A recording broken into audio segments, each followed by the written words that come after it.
Oh Dieu, merci de ce que, Père, je suis le canal que tu utilises ce matin pour nous parler. Et que cette parole demeure davantage en nous. Nous te magnifions, nous te rendons la gloire dans le nom puissant de Jésus. Que nos cœurs soient disposés à t'écouter, oh Dieu, nous parler. Béni soit ton Saint-Nom dans le nom puissant de Jésus. Amen. Amen. Shalom, shalom à tout le monde. J'ai à cœur en ce jour de nous parler de la mentalité de Caleb.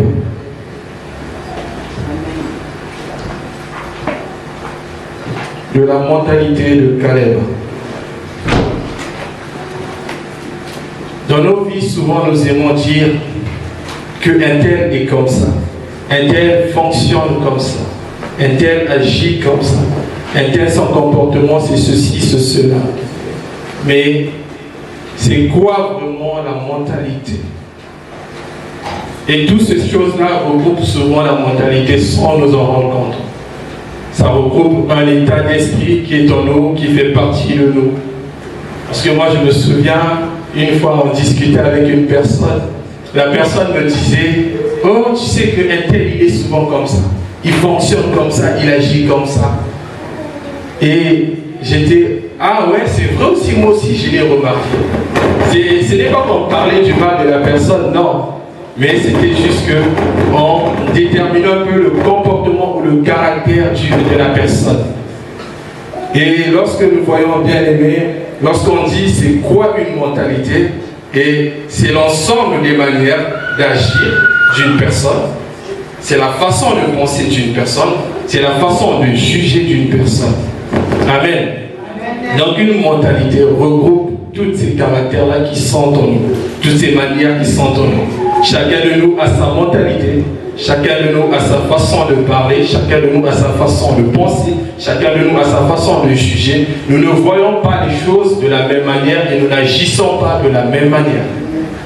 Nous pensons différemment, nous faisons des choses aussi différemment. Mais lorsqu'il s'agit de Dieu, souvent nous nous unissons pour la même cause, pour avancer. Amen. Amen. Et donc, je me suis aussi penché à savoir c'est quoi avoir une bonne mentalité. Nous allons dire, comme je le disais tout à l'heure, qu'un tel a une mauvaise mentalité ou une bonne mentalité. Mais c'est quoi, généralement, avoir une bonne mentalité? Ce n'est autre qu'avoir un état d'esprit qui est bon. Amen. Avoir un esprit qui est bon, avoir un esprit qui est conquérant, avoir un esprit déterminant, avoir un esprit qui pense différemment du négatif. Et c'est ça, avoir une bonne mentalité.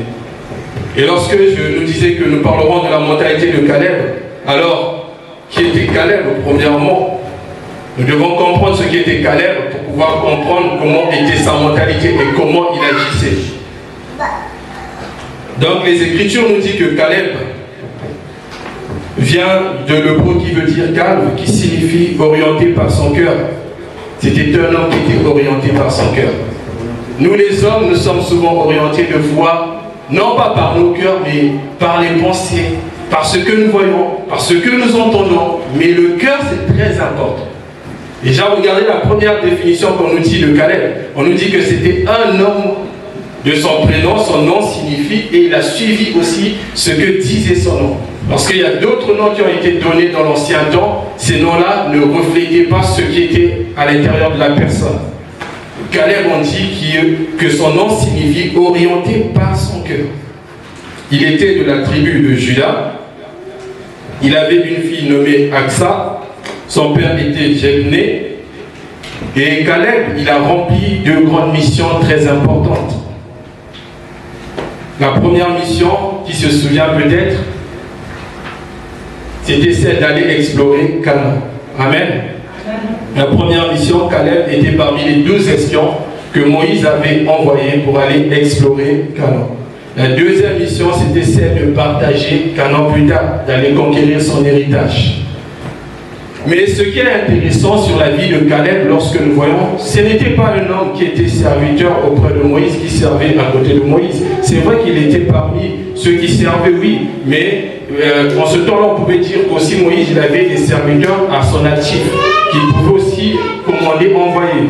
Mais Caleb, il n'était pas parmi les serviteurs qui lui étaient proches. Il était un homme du peuple, comme on disait, il était de la tribu de Juda. Il n'était pas non plus général des armées comme l'était Josué. Amen. Amen. Mais cet homme avait quelque chose de particulier qui avait touché le cœur de Dieu. Caleb avait quelque chose de particulier. Pourquoi cette mentalité qu'il avait pouvait le distinguer des autres? Caleb savait comment gagner l'approbation de Dieu. Savait comment agir en fonction de telle situation. Et comme je le disais, qu'il savait gagner l'approbation de Dieu, Caleb, il avait une mentalité qui était différente des autres. Et premièrement, la Bible nous dit que Caleb savait se démarquer. Amen. Amen. Nous prendrons Nombre 14, le verset 24. Nombre 14, le verset 24. Caleb était un homme qui était avec le peuple, mais qui savait se démarquer du peuple. Il ne restait pas avec le peuple, il n'agissait pas en fonction du peuple, il agissait en fonction de Dieu et en fonction des ordres qui lui ont été donnés. Amen. Amen. Nombre 14, le verset 24 nous dit: quant à mon serviteur Caleb, parce qu'il a été animé d'un autre esprit, qu'il a pleinement suivi ma voie, je le ferai rentrer dans le pays où il est allé, sa descendance le possédera. Amen. Amen.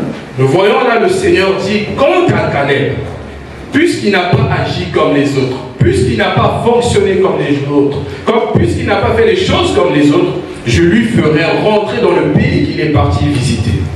Ici, ce qui se passe, quand Moïse il avait envoyé les 12 espions aller explorer Canaan, parmi les 12, il y avait Josué et Caleb. Les 10 autres avaient des propos négatifs. Ils disaient, on a pu goûter les fruits du pays, etc.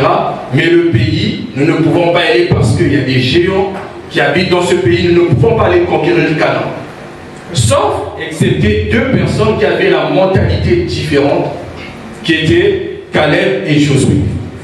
Et là, nous voyons que Dieu dit à Caleb que Caleb entrera dans ce même pays. Parce que Caleb, ce qu'il avait fait, nous le verrons plus tard.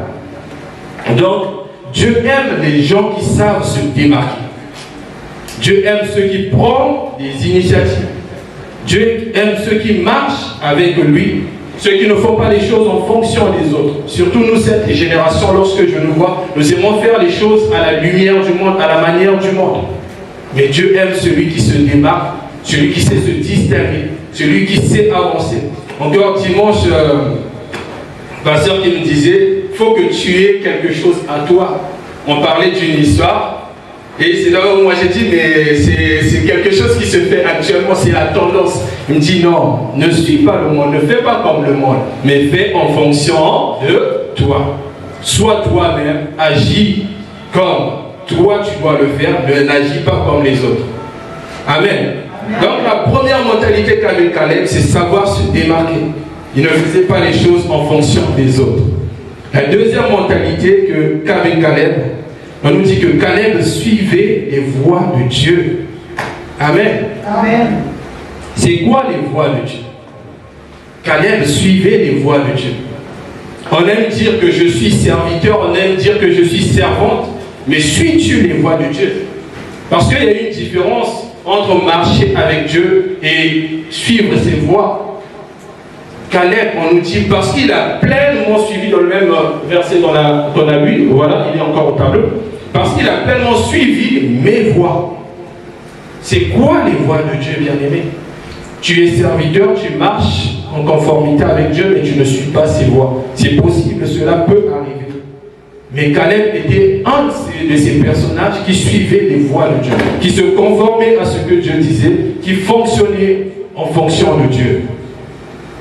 Le psaume 103, le verset 7 nous dit, il a manifesté ses voies à Moïse et ses œuvres à Israël. C'était un groupe qui marchait tous ensemble, mais la Bible nous dit que Dieu a manifesté ses voies à Moïse et ses œuvres à Israël. Et 2 fois, c'est ce qui peut arriver aussi avec nous. Bien aimé, il se peut que tu es en train de marcher avec Dieu, mais tu ne suis pas Dieu, parce que Dieu tu ne cherches pas Dieu en fonction de tout ton cœur, de toute ton âme, de toute ta pensée, mais tu cherches Dieu pour ses œuvres, pour les miracles, pour les guérisons, pour une situation donnée.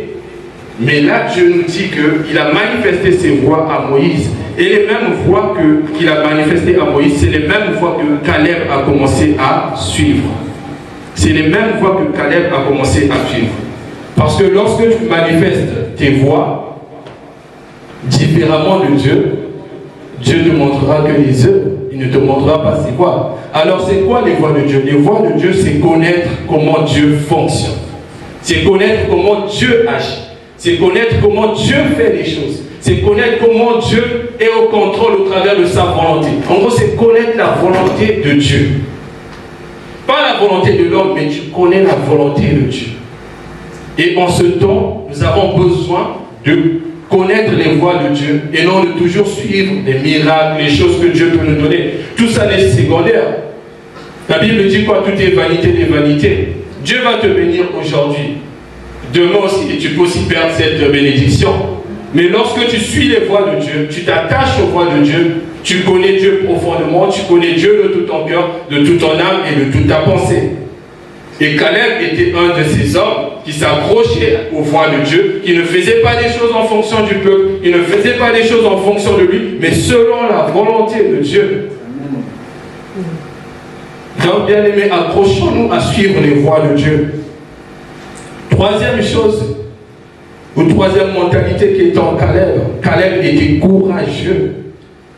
Caleb était courageux. Il n'avait peur de rien.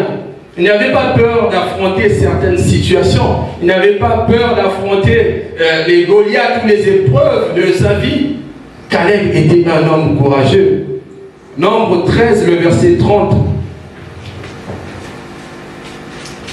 Nombre 13, le verset 30 nous dit: Caleb fit taire le peuple qui murmurait contre Moïse et dit: montons, emparons-nous du pays et nous y serons vainqueurs. Caleb. Il dit, là il nous dit qu'il fit taire le peuple.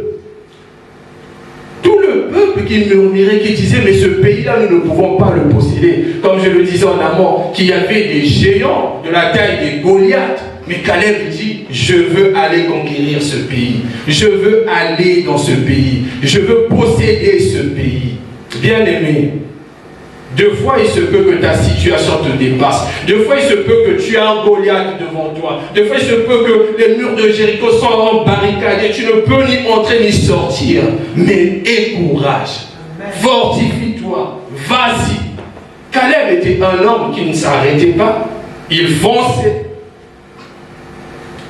Là, on nous dit que c'était un homme courageux. Là, le peuple qui murmurait, qui disait: non, non, non, non, non, non. On ne peut pas entrer dans ce pays, laissant tomber. Il devait, je suppose, il devait prendre Caleb comme un fou. Il se dit: attends, on est parti explorer le pays. On a vu comment était le pays. Et toi, tu veux nous envoyer dans ce même pays pour nous faire mourir. Devant eux, vous vous souvenez de David et Goliath. Donc, essayez de voir Israël comme un David. Et les géants qui étaient dans cette ville-là, et dans Canaan, étaient comme des Goliaths. Et toi, on te dit: va là-bas. C'est comme aujourd'hui, dans des pays où il y a des guerres comme Afghanistan, où Dieu te dit: va prêcher l'évangile. Mais il te faut du courage. Il faut que tu sois un homme déterminé. Il faut que tu sois un homme qui est vraiment déterminé, comme je disais, ou qui a du courage. Et qui croit surtout en Dieu, parce que tu ne peux pas faire certaines choses. Mais Caleb, en tout cela, il se conformait en ce que disait Dieu. Amen. Lui se tenait pas sur les paroles que disait le peuple, mais lui se conformait à ce que disait Dieu. Il faisait des choses en fonction de Dieu, en fonction de ce que Dieu disait à Moïse. Moïse les transmettait. Lui aussi, j'en doute pas, dans son cœur, il devait se poser des questions. Mais non. Mais il a dit: j'irai parce que Dieu a dit que vous allez posséder, vous allez posséder. Crois en ce que dit l'Éternel.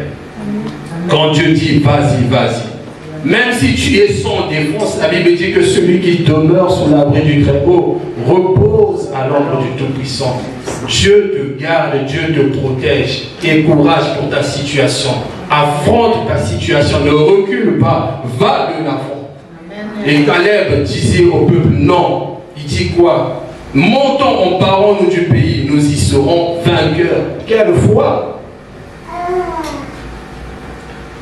La troisième mentalité qui était en Caleb, c'était un homme robuste, un homme persévérant. Bien aimé, tu peux avoir du courage, mais si tu n'es pas fort, si tu n'es pas persévérant, tu ne peux arriver à quelque chose. Josué 14, 10 nous dit quoi?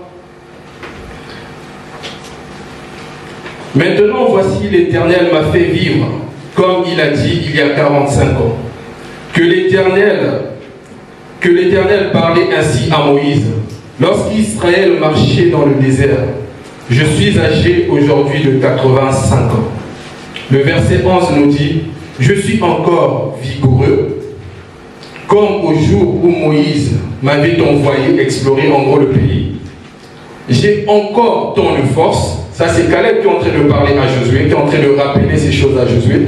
J'ai encore tant de force que j'en avais alors, en gros, que j'en avais ce jour-là, soit pour combattre, soit pour sortir et pour entrer dans Canaan, en gros.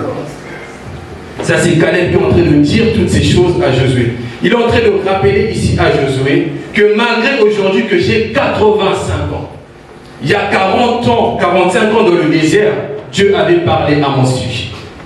Dieu avait dit ceci. Dieu avait dit cela. Bien aimé, il y a certaines situations dans nos vies, quel que soit ton âge, quelle que soit la fatigue qui peut t'environner, n'oublie pas que la force te vient de Dieu, de son esprit. Amen. Et là, Caleb, il avait 85 ans. Ce n'était plus au temps de Noé où les gens pouvaient vivre jusqu'à ce que Dieu remette ça à 120 ans, si je ne me trompe pas. Mais là, Caleb a 85 ans. Quelle vigueur, quelle force, quelqu'un de persévérant. Vous imaginez, vous avez 85 ans, vous partez demander à aller combattre à 85 ans. Déjà de nos jours, j'arrive à voir nos parents déjà, même lorsque tu as déjà 60 ans, tu as mal par ici, le dos, les jambes, etc. Mais là, Caleb, il était déterminé, il persévérait. Bien aimé, c'était un homme persévérant, robuste. Quand on dit quelqu'un qui est robuste, c'est quelqu'un qui est résistant, quelqu'un qui est fort, quelqu'un qui fournit des efforts sans se fatiguer. Caleb fournissait des efforts sans se fatiguer. Il était robuste, il s'accrochait. Et c'est là où aussi 2 Timothée 1, le verset 7 nous dit, ce n'est pas un esprit de timidité que Dieu nous a donné, mais c'est un esprit de force. Parce qu'en Caleb, il y avait un autre esprit. Ce n'était pas l'esprit de querelle ou ce n'était pas un esprit de doute ou de timidité pour aller conquérir, non. Mais c'était un esprit de force que Dieu avait mis en chacun d'entre eux, mais les autres n'ont pas su saisir cette occasion. Il y a deux fois les choses où tu dois persévérer, où Dieu a mis quelque chose en toi, mais tu n'arrives pas à distinguer la chose qui est en toi. Tu n'arrives pas à voir cette chose que Dieu a mis en toi. Mais Caleb était un homme puissant, malgré son vieil âge, malgré qu'il était âgé, malgré, je suis sûr aussi qu'il pouvait aussi avoir certaines choses, mais il était quand même déterminant. 5e mentalité qui était en Caleb, c'était un homme qui était déterminé.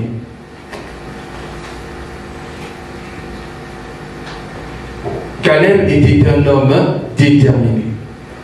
Bien aimé, lorsqu'on dit quelqu'un de déterminé, c'est quelqu'un qui commence quelque chose, qui finit la chose.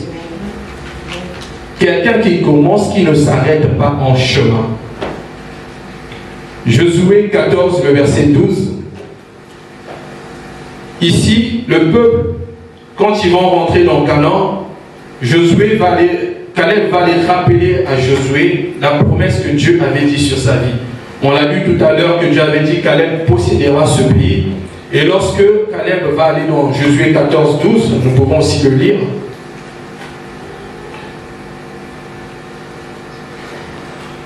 Josué 14, 12 qui nous dit « Donne-moi donc cette montagne dont l'Éternel a parlé en ce temps-là. Car tu as pris alors qu'il s'y trouvait des Anakim, il y avait des villes grandes et fortifiées. Peut-être que l'Éternel sera avec moi. Je les chasserai comme l'Éternel a dit. Ici, Caleb nous dit, rappelle, va demander cette montagne, va demander ce qui lui revient de droit. Malgré qu'ils étaient rentrés dans le pays qui était Canaan, Caleb va aller auprès de Josué. Va dire non, moi malgré qu'on est rentré, il y a une ville là-bas. Il y a cette montagne que je dois aller conquérir. Ne s'était pas arrêté seulement à la promesse. Il y a certaines personnes, lorsque tu es dans ta vie, que Dieu a établi des promesses, lorsque tu obtiens la promesse, tu t'arrêtes. Mais Caleb, ce n'était pas un homme qui commençait une chose et s'arrêtait d'un coup, non. Il partait au bout de la chose. Et là, il part, il dit, donne-moi donc cette montagne. J'aimerais aller conquérir.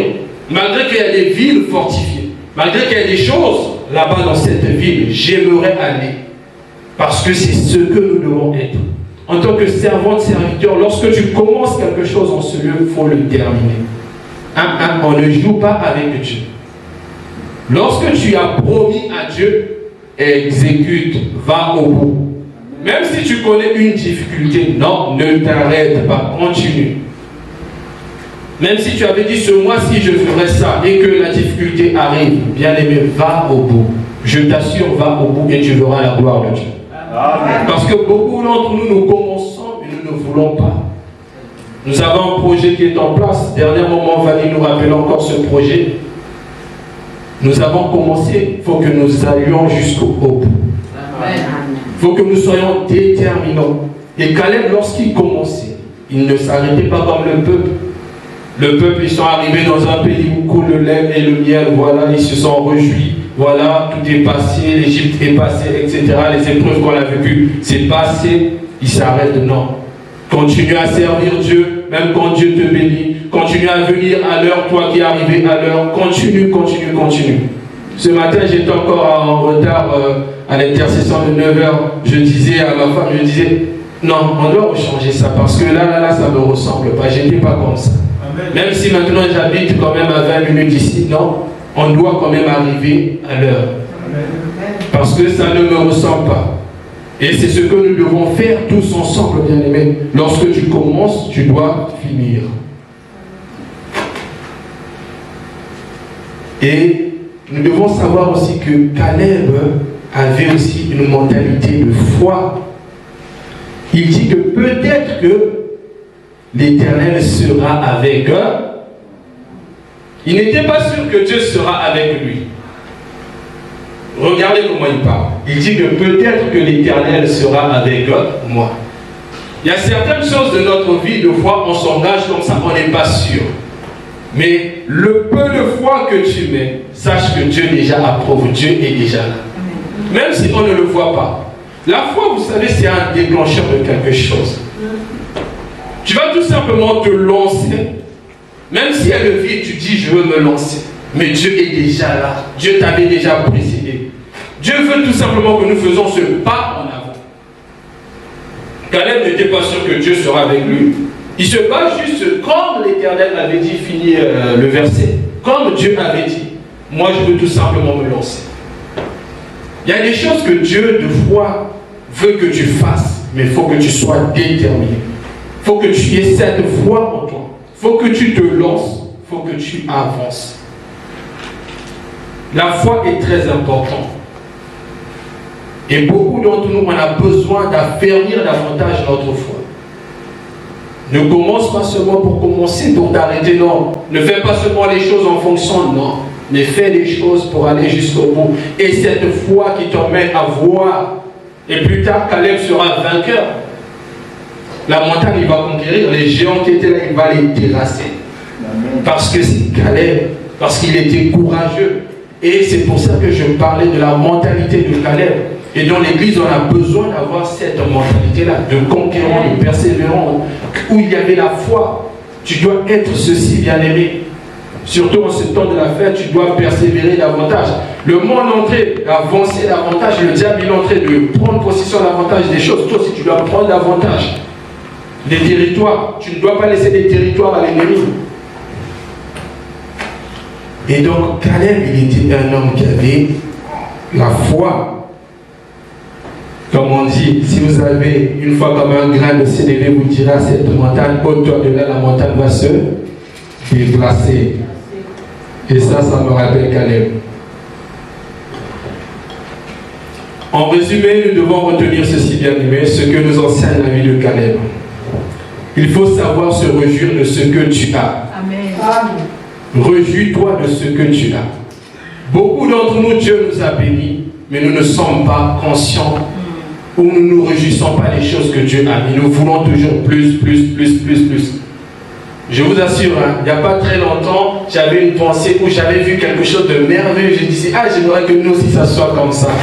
Et subitement, Dieu m'a dit dans ma pensée, réjouis-toi. Si tu es, en gros, il m'avait dit, si tu te réjouis de ce que tu as aujourd'hui, tu posséderas plus. Si tu en prends soin, tu posséderas plus. Avec Dieu, il faut faire grandir ce que tu as, développer ce que tu as, prendre soin de ce que tu as, de tout ce qu'il te donne, sois reconnaissant. Pourquoi on aime dire merci? Pourquoi on aime dire merci? Parce que nous sommes reconnaissants de ce qu'il a fait. Pour ce qu'il n'a pas fait aussi, nous sommes reconnaissants. Pour ce qu'il fera aussi, nous sommes reconnaissants. Bien-aimé, sois reconnaissant de ce que tu as. Réjouis-toi de ce que tu as. Peu importe le peu que tu as, réjouis-toi. Deuxièmement, se concentrer sur la solution.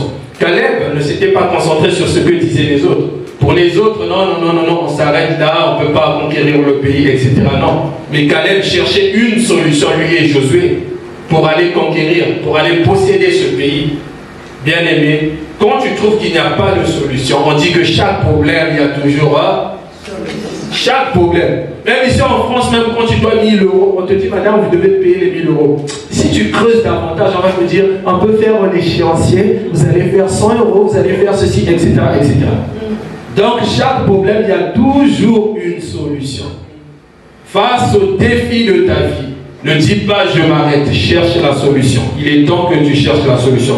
Pour l'église, là où tu n'arrives pas à trouver la solution concernant quelque chose, tu trouveras la solution. Concentre-toi, sois connecté à l'Esprit de Dieu. Amen. Troisièmement, il faut oser, ne pas avoir peur. Ose, malgré qu'il y a des géants, malgré qu'il y a des villes fortifiées, malgré qu'il y a des étapes dans ta vie que tu n'oses pas franchir, ose, bien-aimé, ne t'arrête pas. Cette année, s'il y a des choses que tu n'as jamais osé, ose, commence. Je te jure, commence et tu verras. Il faut oser ne jamais s'arrêter. Quatrièmement, prendre soin de soi. C'est très important. Amen. Nous l'avons vu, Caleb, quand il était dans le désert, il avait quoi, on a dit? Quelqu'un a retenu?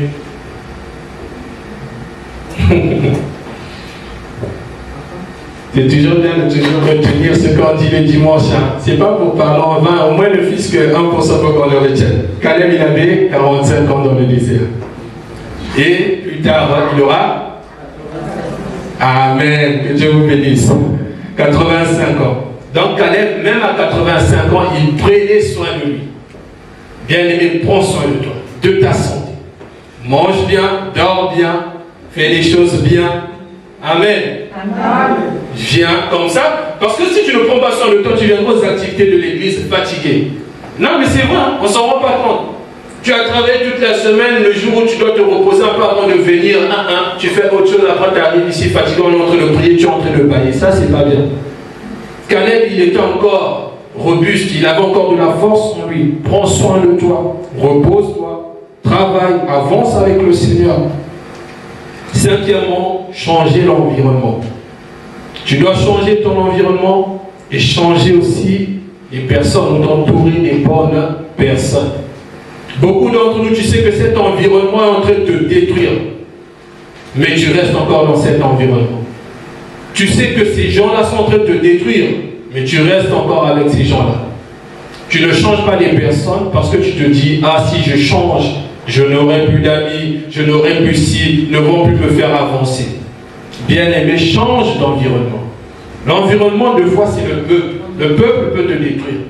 Même dans l'église telle que nous sommes là, deux fois, il y a des murmures. Quand tu trouves que c'est pas bon, ça ne glorifie pas Dieu, ça peut te faire chuter. Change, bien-aimé. Personne ne va t'en vouloir. Si tu te mets à l'écart, non. Mais conservons l'unité. On nous a prêché pendant tout un mois l'unité. Conservons l'unité. Mais ce que j'essaie de dire, fuis ce qui peut te détruire. Fuis ce qui peut te tuer. Ce qui peut... Caleb, regardez, du haut de ses 45 ans jusqu'à ses 85 ans, il est resté avec le peuple, mais il n'était pas dans le peuple. Il n'agissait pas comme dans le peuple. Parce qu'on nous parlait la dernière fois des 38 ans d'errance dans Cardès Barnéa, dans le désert. Pendant 38 ans, ils étaient là, mais Caleb, il ne faisait pas comme eux. Pourtant, il était dans le peuple. Il priait, il se conformait à ce que Dieu disait. C'est ce que tu dois faire. Conforme-toi à ce que Dieu dit. Les calomnies, la jalousie, détruire, parler, etc. Change d'environnement. Ça nous détruit, bien aimé. On ne s'en rend pas compte. Tu vas commencer, un tel a fait ci, tu vas dire, et toi-même, qui n'était pas pour toi en train de pécher, tu dis, comme on dit, quelqu'un qui pêche. Tu as ouvert une porte et puis tu ne t'en rends pas compte. Et la dernière des choses, sois fidèle jusqu'au bout. Amen. Sois fidèle. Hier, ici encore à l'intercession, lorsque nous avons prié pour tous les départements, on a beaucoup insisté sur la fidélité. C'est très important. Jésus revient. Mais comme il disait, est-ce que je trouverai la foi sur terre? Bien-aimé, sois fidèle. Tu as commencé avec Dieu, ne t'arrête pas. Sois fidèle. Caleb, il avait commencé, malgré qu'il est arrivé dans ce pays, il est parti jusqu'au bout pour posséder ce pays, pour posséder son héritage. Et toi aussi, plus tard là-haut dans le ciel, tu dois posséder ton héritage. Amen. Que Dieu te bénisse. Amen. Sois fidèle jusqu'à ce que Jésus-Christ revienne. Amen. Que Dieu vous bénisse.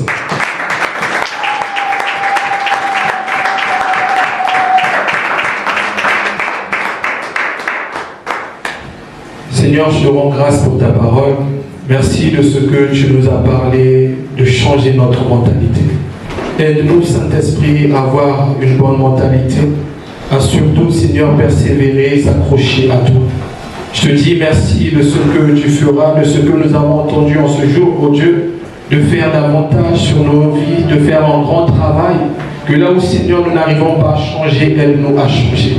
Te bénissons, nous te rendons la gloire parce que nous savons que nos vies, Seigneur, sont faibles. Avec ton esprit, nous sommes puissants et nous sommes redoutables. Père, aide-nous, Seigneur, à mieux avancer. Quels que soient les défis que nous pouvons rencontrer, aide-nous, Seigneur, à faire face. Éternel, je te dis merci. Parce que je sais que, Seigneur, c'est toi qui nous fortifie. Ta parole déclare, si tu es pour nous, qui sera contre nous, ô Dieu. Père, protège nos pas, protège nos vies, Seigneur. Encourage-nous à persévérer, à avancer, ô Éternel. Te rendons la gloire dans le nom puissant de Jésus. Sois loué, sois béni. Amen. Est-ce que tu peux acclamer pour le Seigneur? Vous entendez plus de joie pour le Seigneur?